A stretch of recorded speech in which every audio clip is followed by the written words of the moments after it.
Buenos días, me llamo Russell Turner, soy estudiante de la Palabra de Dios. Estamos compartiendo una serie de estudios en el libro de Primera de Corintios.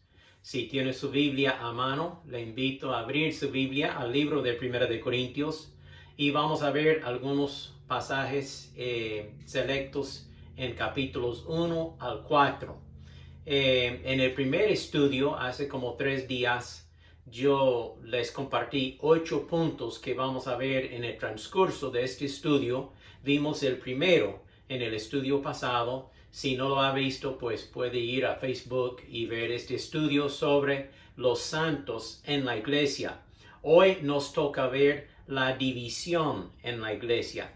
Y vamos a leer primero en el capítulo 1 de Primera de Corintios, capítulo 1, versículo 10 en adelante, y luego veremos otros pasajes que habla de lo malo que es la división y la importancia de la unidad y el amor y la paz en el Señor Jesucristo. Este es un problema que Pablo está enfrentando en esta iglesia de Corinto. Uno de los problemas más severos en la iglesia de Corinto era el dilema de divisiones, contiendas, pleitos, riñas entre los mismos miembros de la iglesia, siendo hermanos en Cristo, el cuerpo de Cristo, pero están ahí en puro pleito. Y Pablo declara en 1 Corintios 14:33 que Dios no es Dios de confusión, sino de paz. Entonces, ¿quién es el autor de división, contiendas y riñas? Pues es el diablo. El diablo fomenta la ruptura de la paz y el disgusto entre los hermanos, el desacuerdo entre ellos. Pues vamos a fijarnos entonces en 1 Corintios capítulo 1, versículo 10. Y el apóstol Pablo dice: Hermanos, les ruego por el nombre de nuestro Señor Jesucristo, que se pongan de acuerdo y que no haya divisiones entre ustedes, sino que estén perfectamente unidos en un mismo sentir y en un mismo parecer. Digo esto, hermanos míos, porque los de Cloé me han informado que entre ustedes hay contiendas. Quiero decir que algunos de ustedes dicen: yo soy de Pablo, otros: yo soy de Apolos, otros: yo soy de Cefas o Pedro, y aún otros: yo soy de Cristo. Y luego Pablo hace la pregunta retórica: ¿acaso Cristo está dividido? Pues no está dividido. 1 Corintios 2:12. Continúo con la lectura. Y nosotros no hemos recibido el espíritu del mundo, sino el espíritu que proviene de Dios. Nosotros no hemos recibido el espíritu pecaminoso del mundo, de riña, de pleito, de disensión, sino hemos recibido el espíritu de Dios. Y Gálatas 5:22 dice: el fruto del espíritu es amor, gozo, paz, paciencia unos con los otros, amabilidad, bondad, fidelidad y mansedumbre y control de sí mismo, o sea, templanza. Este es el fruto del Espíritu. Una vez más queremos dirigirnos aquí en este pasaje al capítulo 3, 1 Corintios capítulo 3, y voy a leer versículos 1 al 9. Fíjese con su vista o escuche si no tiene su Biblia a mano. Pablo dice: hermanos, yo no pude hablarles como a personas espirituales, sino como a gente carnal, como a niños en Cristo, o sea, como bebés espirituales. Les di a beber leche, pues no eran capaces de asimilar alimento sólido, ni lo son todavía, porque aún son gente carnal. Pues mientras haya entre ustedes celos, contiendas y divisiones, serán gente carnal y vivirán según criterios humanos. Y es que cuando alguien dice: yo ciertamente soy de Pablo, y el otro: yo soy de Apolos, ¿acaso no son gente carnal? Después de todo, ¿quién es Pablo? ¿Y quién es Apolos? Solo servidores por medio de los cuales ustedes han creído, según lo que a cada uno les concedió el Señor. Luego Pablo dice: yo sembré, Apolos regó, pero el crecimiento lo ha dado Dios. Dios es el que hace la obra en el corazón de la persona. Así que ni el que siembra ni el que riega son algo, sino Dios, que da el crecimiento. El que recibe la gloria es Dios, porque Él da el crecimiento. Usted y yo no podemos salvar a nadie, solo podemos compartir el mensaje de la salvación y esperemos que el Espíritu Santo le dé convicción a la persona para que reciba a Cristo por fe en su vida.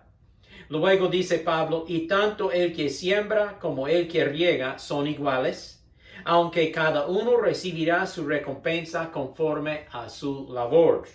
Porque nosotros somos colaboradores de Dios, y ustedes son el campo de cultivo de Dios, son el edificio de Dios. Nosotros estamos trabajando en el campo de Dios. Nosotros estamos construyendo el edificio de Dios. Somos los labradores, los colaboradores con Dios en esta gran obra espiritual. Entonces veamos aquí un par de cosas acerca de la división. La división, rivalidad, disputa y riña entre hermanos en Cristo es obra de la carne pecaminosa, no es obra de Dios. Pablo en este pasaje, particularmente en capítulos 2 y 3, habla de tres personas en estos capítulos. Primero, él habla de la persona natural. Esta es la persona no salva. Es la persona inconversa.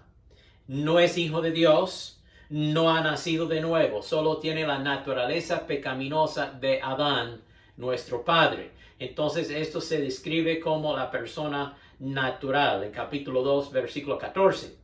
Después, en 2, 15 y 16, habla del hombre o la persona espiritual. La persona espiritual sí, es una persona salva. Es un hijo o una hija de Dios. Ha nacido de nuevo.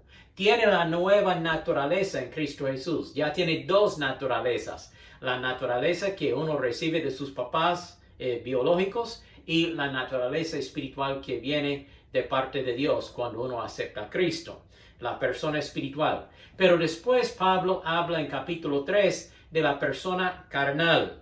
Esta persona sí es salva, pero vive como si no fuera salva. Es un bebé espiritual. Actúa como un niño que pelea con los otros niños. No ha crecido espiritualmente. Se describe como la persona carnal. Y Pablo dice la disensión, la división, la contienda, la riña, la disputa, todo esto es obra de la carne. Es demostración de la carnalidad de uno que no ha crecido lo suficientemente en Cristo Jesús. 1 Corintios 3, 9, Pablo dice que nosotros, los creyentes, los hijos de Dios, somos del mismo equipo. No somos enemigos. No estamos en lados opuestos. Somos un solo cuerpo en Cristo Jesús. Ahora, yo entiendo que hay iglesias falsas y corruptas que predican doctrinas que no se hallan en las Escrituras. Yo no digo que debemos unirnos con ellas, no me malentienda. No estoy fomentando una idea de ecumenismo, ¿verdad? O sea, que toda iglesia se una, no importa la doctrina. No, de ninguna forma. Porque Jesús nos ordena en Apocalipsis 18:4, salgan de ella, de la iglesia falsa, para no participar de sus pecados ni de sus plagas. O sea, por haber pecado en la doctrina falsa, pues ahora viene la plaga de Dios sobre ella. Entonces salga de esa iglesia corrupta. Si usted está en una iglesia, una asamblea, una reunión de personas que no predica sana doctrina, sería mejor que saliera de allí y buscara otra iglesia que sí predica la sana palabra de Dios. Sin embargo, hay demasiado desacuerdo entre nosotros, los hijos de Dios, que predicamos la misma doctrina de la palabra de Dios. Esta rivalidad es obra de la carne, es pecaminosa, no es de Dios. Otro punto que queremos considerar es esto. Hay un solo fundamento sobre el cual podemos construir nuestras vidas y nuestros ministerios. Y este fundamento es Jesucristo. Vamos a volver a las Escrituras en capítulo 3, versículos 10 al 16 de 1 de Corintios. 1 de Corintios 3, 10.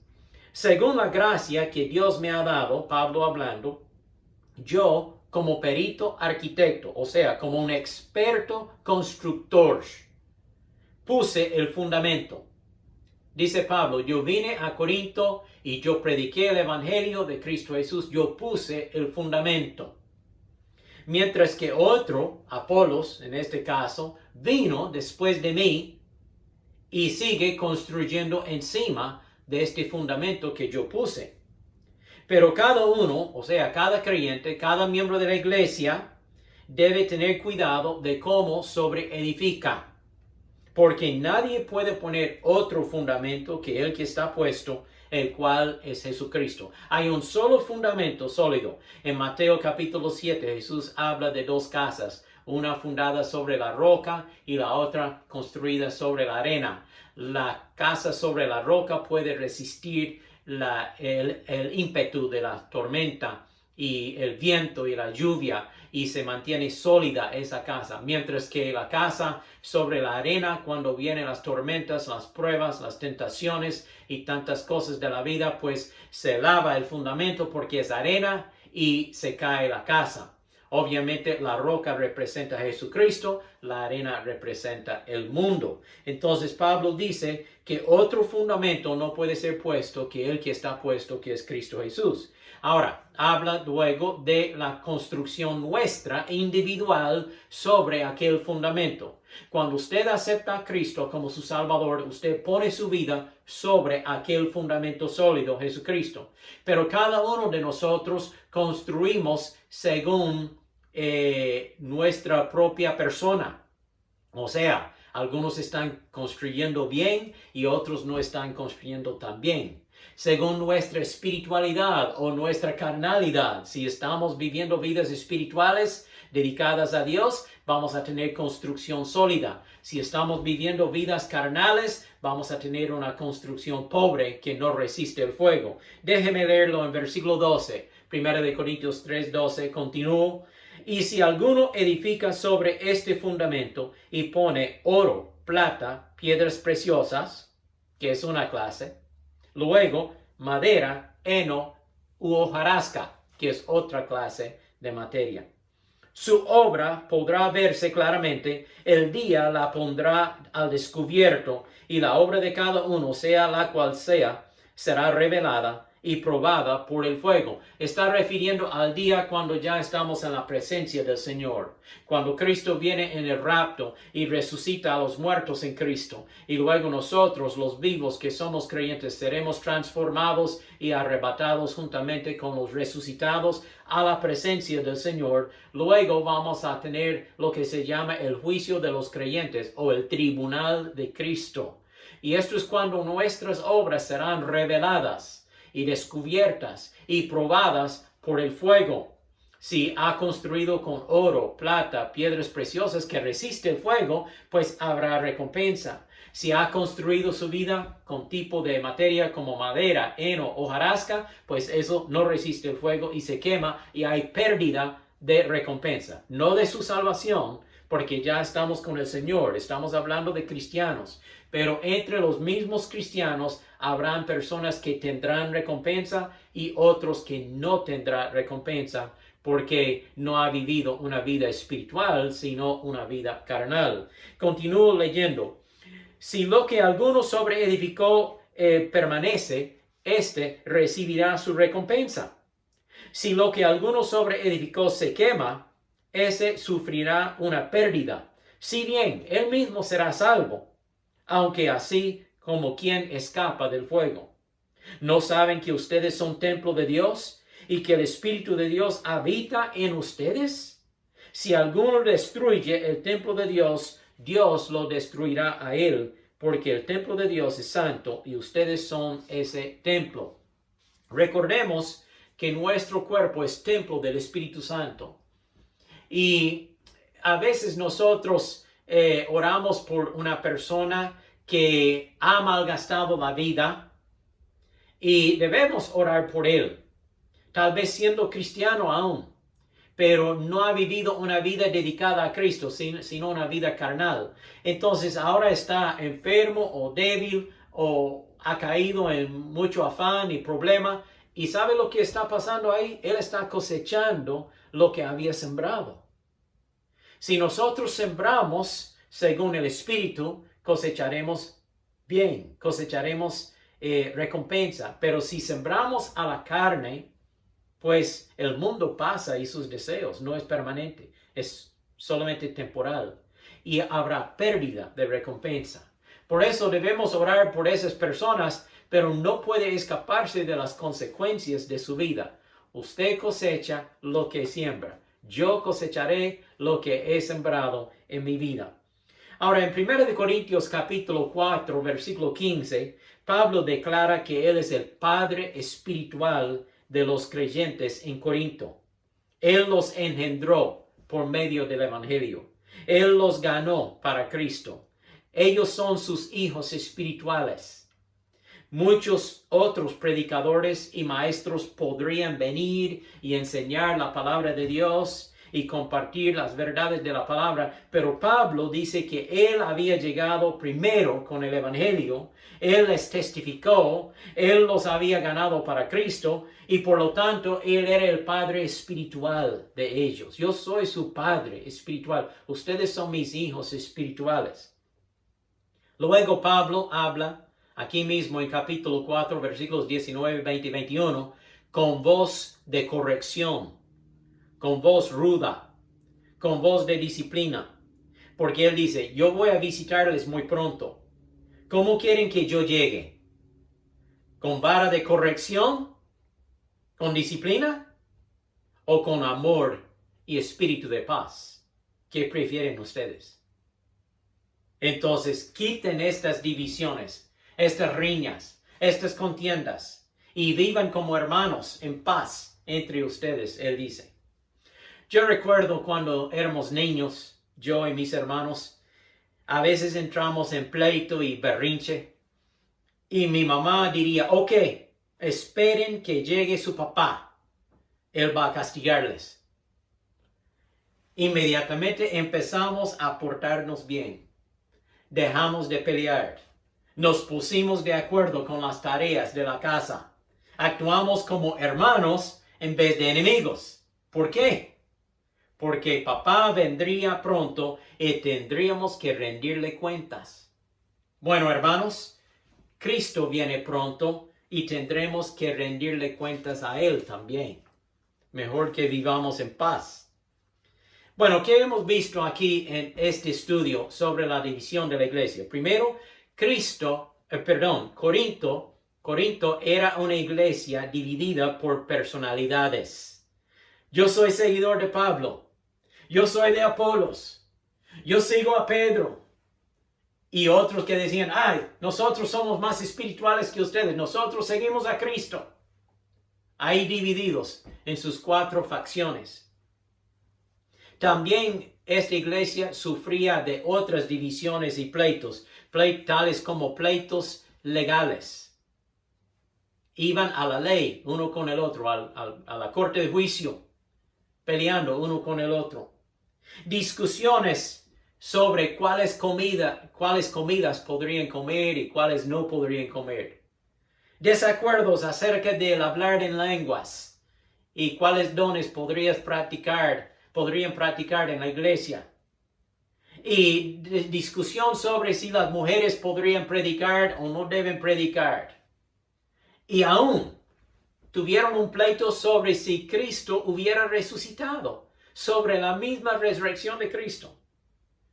Esta era una iglesia llena de diferencias, llena de pleitos, llena de diferencias de opinión y desacuerdos. Esta iglesia peleaba por todo. Y Pablo dice, es porque ustedes son carnales. Carnales. Pablo explica que nosotros, los hombres y las mujeres de Cristo, los hijos de Dios, somos mensajeros del Evangelio y obreros de Dios. Nosotros trabajamos juntos para Cristo. El pleito y el desacuerdo es obra de la carne. Es pecaminosa. No es de Dios. Cuando peleamos, no somos guiados por el Espíritu Santo. Las obras de la carne, dice Pablo en Gálatas 5:20, las obras de la carne son pleitos, celos, iras, contiendas y disensiones, entre muchas otras cosas pecaminosas. Pero el fruto del Espíritu es amor, gozo, ¿qué sigue? Paz.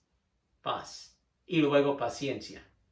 Debemos amar uno al otro y apoyar uno al otro y demostrar al mundo inconverso que somos verdaderamente el cuerpo del Señor Jesucristo. En Mateo 5:9 Jesús dice, bienaventurados los pacificadores, porque ellos serán llamados hijos de Dios. ¿Sabe que Jesús enfrentaba problemas con su propia familia? En Juan capítulo 7, versículo 5 dice que ni siquiera sus hermanos creían en él. En Mateo 13:55 dice que sus hermanos se llamaban Jacobo, José, Simón y Judas. Él tenía 4 hermanos que nacieron después de que naciera Jesús. De la unión de José y María nacieron estos 4. Pero Jesús nació, por supuesto, de la semilla que el Espíritu Santo puso en María cuando era virgen. Pero estos 4 hermanos no creyeron en Jesús hasta después de su resurrección de la muerte. En Hechos 1:14 dice que los hermanos de Jesús eran reunidos con los creyentes esperando la llegada del Espíritu Santo en el día de Pentecostés. Por fin ellos creyeron. Pero antes de su muerte y resurrección estaban en puro pleito con su hermano Jesús, su medio hermano, si quiere llamarlo así. Pablo nos amonesta con estas palabras en Romanos 16:17. Él dice, que se cuiden de los que causan divisiones en cuanto a la sana doctrina y que se aparten de ellos. No arme pleito con ellos, apártese de ellos. En Efesios 4:3, Pablo dice, procuren mantener la unidad del Espíritu en el vínculo de la paz. Esto no es paz a cualquier precio, no me malentienda. No vamos a negar las Escrituras para poder estar en paz con todos. No. Pero la mayoría de nuestras diferencias son cosas de menor importancia. Entre nosotros, como hermanos en Cristo, cuando tenemos riñas y pleitos y desacuerdos, usualmente son cosas de menor importancia. Son conflictos de personalidad, son opiniones personales, no son doctrinales. Cuando es algo doctrinal, sí, tenemos que pararnos firme y decir, yo no puedo cambiar de parecer. Pero cuando son cosas menores y de personalidad y de gustos y disgustos, pues debemos actuar y vivir en amor y comprensión uno con el otro. Por lo tanto, seamos maduros en Cristo. Seamos hermanos amorosos en Cristo Jesús. Cierro con esta ilustración. Aquel evangelista famoso en los años 1700, o sea, hace como prácticamente 300 años, Juan Wesley, el padre de la iglesia metodista, era un gran evangelista que predicaba en muchas partes en Inglaterra y las Américas. Y él dice que él tuvo un sueño una noche. Y en este sueño, él fue llevado primero a las puertas del infierno. Y ahí él hizo la pregunta, ¿hay presbiterianos aquí? Y se contestó, sí, sí hay. ¿Hay metodistas aquí? Y contestaron, sí, sí hay. ¿Hay bautistas aquí? Sí, sí hay. ¿Hay católicos aquí? Sí, sí hay. Luego él fue llevado de las puertas del infierno a las puertas del cielo. Y ahí él hizo las mismas preguntas en la puerta. ¿Hay presbiterianos aquí? No, no hay. ¿Hay metodistas aquí? Tampoco, no hay. ¿Hay bautistas aquí? No, no hay. ¿Hay católicos aquí? No, no hay. Entonces él preguntó, entonces, ¿quiénes están aquí en el cielo? Y los ángeles dijeron, solo cristianos están aquí. Solo aquellos que se han arrepentido de su pecado y han aceptado a Cristo como su Salvador por fe. Ellos sí están aquí. Ahora, esto es solo un sueño. Es solo una ilustración. No ocurrió en vida real. Pero nos da una ilustración y explica la verdad que la iglesia no le salva. La denominación de uno no le salva. Es Cristo Jesús que le salva. Jesús murió en la cruz de Calvario y derramó su sangre para salvarle a usted y a mí. Y tenemos que poner nuestra fe no en una iglesia, no en una denominación, no en un credo o una serie de creencias de cierta organización, sino tenemos que poner nuestra fe y confianza en Cristo Jesús para salvarnos. Tenemos que llegarle a Él y pedirle perdón por nuestros pecados y recibirlo por fe. Y Él nos dará vida eterna. Él nos salvará. Él nos hace nacer de nuevo. Él nos hace hijos de Dios. Y así podemos estar seguros de estar en el cielo un día. Una vez que aceptamos a Cristo, somos hijos de Dios. Somos familia de Dios. Y otros creyentes son nuestros hermanos en Cristo. Somos un cuerpo en Cristo Jesús. Entonces vivamos en paz y armonía para la gloria de nuestro Padre Celestial. Que Dios les bendiga. Oremos. Padre Celestial, gracias por tu palabra. Gracias por el amor que tú has demostrado hacia nosotros. Ayúdanos a vivir con este mismo amor horizontalmente hacia otros, a nuestros seres queridos, a nuestros hermanos en Cristo y aún hacia el mundo, los vecinos, los compañeros de trabajo y cualquier otra persona que pasa en nuestro sendero. Oh Señor, que nosotros exhibamos el amor de Cristo, el amor que nos ha salvado, y que nosotros matemos esta cuestión de riñas y disensiones, discusiones entre nosotros mismos, sabiendo que esta es obra de la carne y no agrada a Dios. Cuídanos, Señor, en tu amor, en el nombre de Jesús. Amén. Que Dios les bendiga. Hasta el próximo.